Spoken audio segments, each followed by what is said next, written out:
আমি কংগ্রেস কর্মী আছিলাম। মানে কংগ্রেসের কোনো হাওয়া গুন্দই নাই, মানে কংগ্রেসের কোনো হাওয়া গুন্দই নাই, মানে কংগ্রেসের কোনো হাওয়া গুন্দই নাই।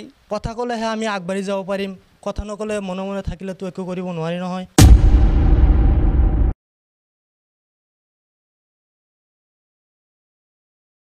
জি মোহাম্মদ গাজীবুর রহমান। আমি কংগ্রেস কর্মী আছিলাম 20 বছর। আমি মন্ডল প্রেসিডেন্ট আছিলাম। এখন ইডিএফের দলে জয়েন করলাম। কারণ মানে 20 বছর থাকলাম, এখন জোশেই আছিলাম। এখন দেশের পরিস্থিতির সাপেক্ষে তার মানে কংগ্রেসের কোনো হাওয়া গুন্দই নাই।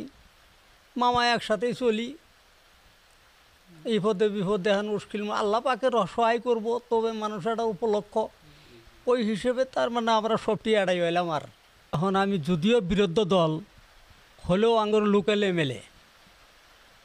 এমএলএ ওনার কাছে আমার যাওয়াই লাগে। মুশকিল হয়তো উনি আঙ্গুর মাননীয় একজন বিধায়ক সাহেব, তো উনি কাম কাজ বহুতই করছে।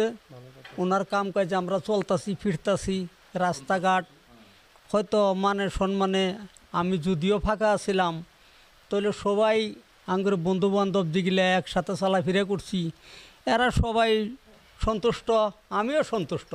কংগ্ৰেছত আছিলোঁ প্ৰায় 35 বছৰমান আছিলোঁ। তাৰপিছত আমি আজি মানে আমাৰ সপৰিয়াল মিলি এডিএফ দলত জইন কৰিলোঁ। আৰু জইন কৰিলোঁ মানে বহুত কিবা কিবি কাৰণ আছে। ইয়াতে আমাৰ এমএলএ সাহেব যিজন আছে, এইজন মানে ভৰ মহফিলতো মানে কথা ক'ব পাৰে। আৰু আগৰ যিজন এমএলএ আছিল কথা ক'ব পৰা নাছিল কেমেৰাৰ আগত, মাইকৰ আগত। তো কথা ক'লেহে আমি আগবাঢ়ি যাব পাৰিম, কথা নক'লে মনে মনে থাকিলেতো একো কৰিব নোৱাৰি নহয়। সেইবাবে কামৰ বাবে কিছুমান মানে নিজৰো দক্ষতা থাকিব লাগে। এমএলএ সাহেব দক্ষ মানুহ বৰ্তমান, সেইকাৰণে তেখেতক ভাল পাই আমি এডিএফত জইন কৰিলোঁ।